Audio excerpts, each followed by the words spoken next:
What's up, AfterBuzzers? We are here with It's Always Sunny in Philadelphia after show, and tonight we're going to learn about Cricket, and it's weird because some of his story is kind of like a fairy tale, so stay tuned. You're tuning into the destination for TV superfan discussion, AfterBuzz TV. And now, let the buzz begin. This is like the perfect song for Cricket's tale, I feel like, which I'll get into in a little bit. I don't know if everybody saw it, but...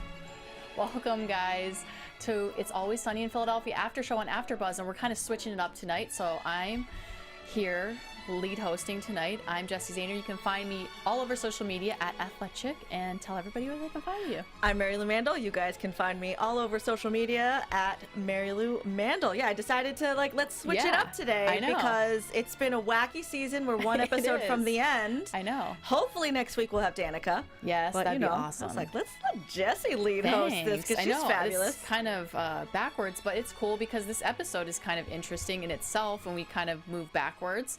So tonight we're talking season 12, episode 9. I can't believe the season's almost over. Just like I was telling you, I'm going to be so depressed when it ends. But I was so happy to find out about Cricket. Yeah. And did you see any of his fairy tale? Did you notice anything weird about this episode? That it was like Aladdin? Yes. So it's so funny. I'm so glad you saw that because we finally find out about Cricket. And at the beginning, he's running through the streets because he stole a baguette, and he's getting chased. And I love Philadelphia. I used to live there, so I could see all the places in Philadelphia. I was wondering if it was real Philadelphia because it didn't look like downtown LA. Yeah, so I was like, oh, Philly. And he's running, and it kind of reminds me of those videos that you see on Twitter where they talk about and I'm sorry if this is offensive, but they talk about people crackheads can do everything. Oh. And they show this guy crossing the street, and he's laying down under cars, and they're just driving over him, and then he gets up and goes, and they're jumping off things and doing backflips because Cricket is flying. He should be a track runner, which is what I was thinking, and we'll get to that later too. But he's jumping off staircases on the, I don't know, 9th floor down to the 8th floor or wherever they are. Yeah, that was totally a jaw hitting the floor moment because he's running with the baguette, and they're like, street rat. I was like, oh, it's in Aladdin. Yeah. And then he starts scaling the building. Yeah. And I was just amazed. Yeah. So he gets down and he looks up and he calls him a street rat, and I'm like, this is so Aladdin right now.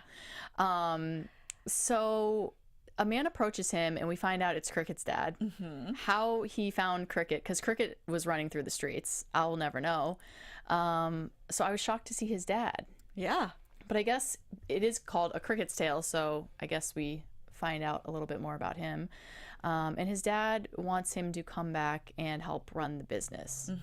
It's a little fairy tale situation happening already. Yeah. So it's interesting because I never thought that Cricket had this kind of backstory where he comes from this family who seems like they're well off, or they have some type of money, and they own a business, and he's just hanging out at the bar with the gang. Yeah That's because Dee destroyed him, and the gang continues to destroy him, as we see there. Yes. But my favorite thing about this episode was I love seeing what was going on that was adjacent to episodes we've already seen. Yeah.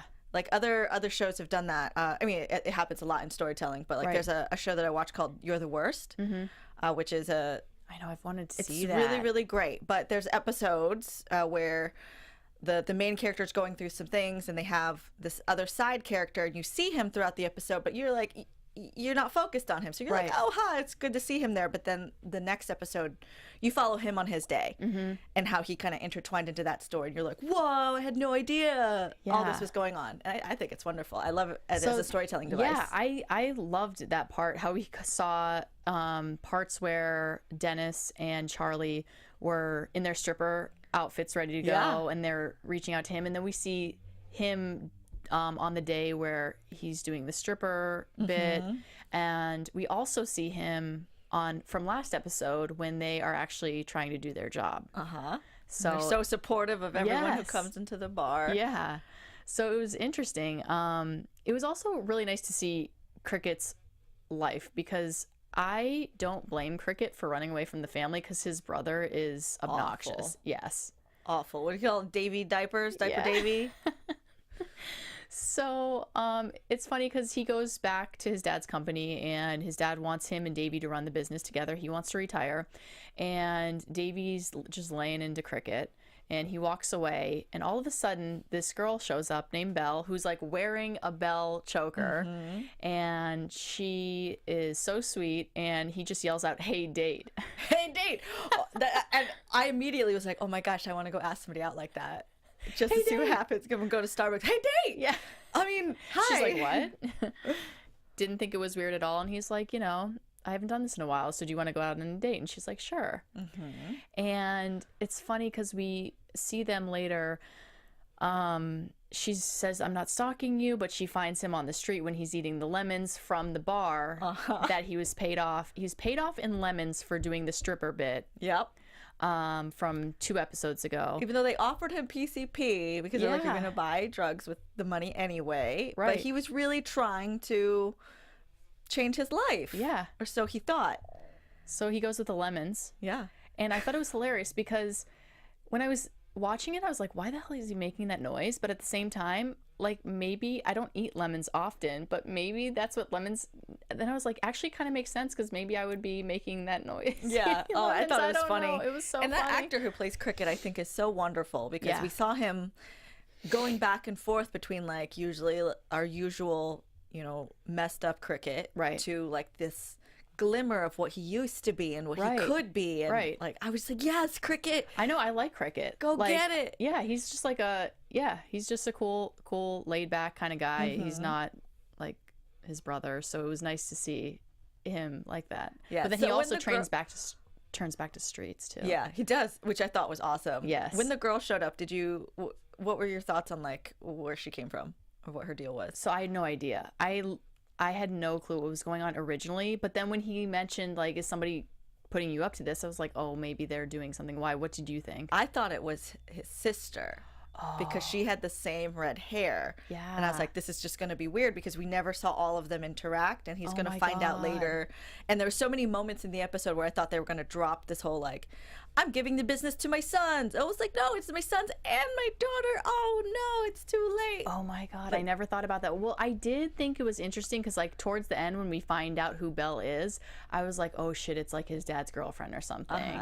Or Davy's girlfriend, or I don't know, but I was worried. So yeah. It definitely wasn't right.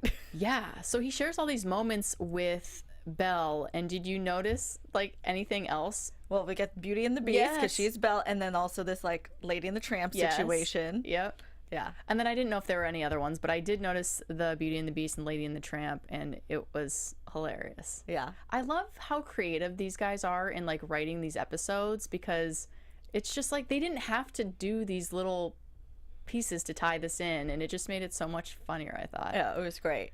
Yeah. If you guys at home see any other like fairy tale references, let us know because I those are don't the ones know that we all caught. yeah, exactly. I don't know all the fairy tales. I don't know if there's any more.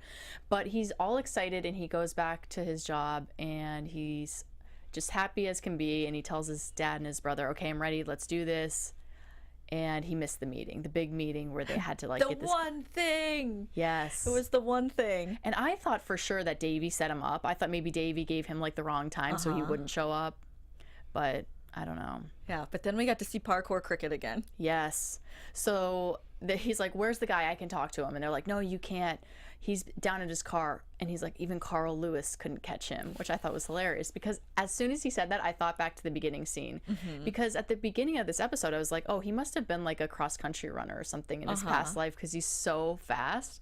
So we see him just like Dive jump out out the the window and like do a flip down off the truck, and he impresses the guy. And I thought the guy was going to take the deal just off the flip that he did off the truck because he's like, wow, did you just flip off that truck? And he's like, yeah, like no big deal. Yeah, but so much more gratifying that the guy is convinced because Cricket says he's going to tear his heart out. Right, exactly. He's And you from know the what? streets. I do sales, and I wonder if I should start taking that technique up because I could probably just like kill it. Carry a switchblade. Yeah. Yeah, and then if they don't take the offer, then I'll tear their then heart they're out. dead. Yeah, exactly. You don't have to That worry about works. them anymore. Yeah. So that seals the deal. And he comes back and he says, oh, you know, your son talked to me, whatever. And so Cricket's dad goes to talk to him, and Belle is getting ready to leave. She's like, this is great news for you, but I'm leaving. Like, I want to see the world. you know, can you take this necklace off for me? He's going to stay because this is his life now. So he takes the necklace off. They start making out. And it all probably looked normal up until that moment. Yeah. It's just like a little interaction of like, hey, do you want to come with me? Right. Take my collar. Yeah. Now let's make out. Right. Oh my God. So they're making out, and his dad turns around and screaming. And he's like, what are you doing? He's like, I'm making out. He's like, you're making out with a dog. Yeah, that surprised me. It's, yeah. It was the moment I was waiting for the whole episode of like, what's the deal with this chick? And Yeah. she's a dog. She's a dog. So we get some like flashbacks of the scene where he's in the bathroom at the bar and he throws out the PCP. And this time when he throws out the PCP, instead of hitting the edge of the basket and going into the garbage can, it hits and it goes out, which means he has to smoke it. Yeah. So It's fate. yeah. So at the end of the episode, his dad asks him, you know, they end up losing the client again. After all that, you jump off the building, you threaten to kill him. That's he comes how it goes back, sometimes. you make out with the dog, he's gone. Yeah. His dad's fed up and he says, you have to choose. Are you going to come back to the job or are you going to go back to the streets? He goes back to the bar. I know, even after all the crap he was getting from those guys. But he persisted in saying like they are his friends. Yes, exactly. so yeah, he stood up for them. They're their own weird relationship. I know. They need each other. The gang needs Cricket, and Cricket needs the gang. Of course, he does. So I thought it was such a hilarious episode, and I hate, like, I have a thing of when a season is starting to end, I like want all of like what the normal, like I want to see the people at home or like for this at the bar. So I was like, oh man, with one episode left, we have to see Cricket's whole life story. But actually, I thought this was a really good episode. What did you think? This was my favorite one of the season, I really think, because it follows their norm, but it also veered off. Yes. And like I said, I love seeing like what happened when we weren't looking. Yes. You know, over here, what was going on when we were looking at this thing. Yes. And I loved it. Yes, it was awesome. So I have a newfound respect and love of Cricket at this point. So very cool. And then one more episode left. So I can't wait to see how they wrap it up. I can't either. It's been a crazy season. And I saw that the final episode is written by our three guys in the show. Good. So it's got to be awesome. Yes. I can't wait. So, yeah. So, thanks so much for joining us, guys. We'll be here next week for the finale. Any last words on this episode or any predictions? Do you want to do any predictions? I totally forgot about predictions. I would love to see more of these like side episodes of somebody I'm not quite sure who, or maybe if we followed new D. Yes. Let's we need a involve her D-centered more. episode for sure. So sorry I forgot predictions. No problem. But we got some stuff. We want more D for the last episode of the season. Join us next week for the finale. And until next week, I'm Jessie Zahner. You can find me all over social media at Athletic, and tell everybody where they can find you. I'm Marielou Mandl. You can find me all over the internet at Marielou Mandl. Yes. So thanks so much for joining us, guys. See ya. From executive producers Maria Menounos, Kevin Undergaro, Phil Svitek, and the entire AfterBuzz TV staff, we would like to thank you for listening to the AfterBuzz TV network. To watch or listen to other after shows and post comments or questions, be sure to visit AfterBuzzTV.com. I'm Sir Richard Wentworth, and this has been a presentation of AfterBuzz TV. Buzz you later. The views expressed herein are those of the hosts only and do not necessarily reflect the views of AfterBuzz TV or its owners or principals.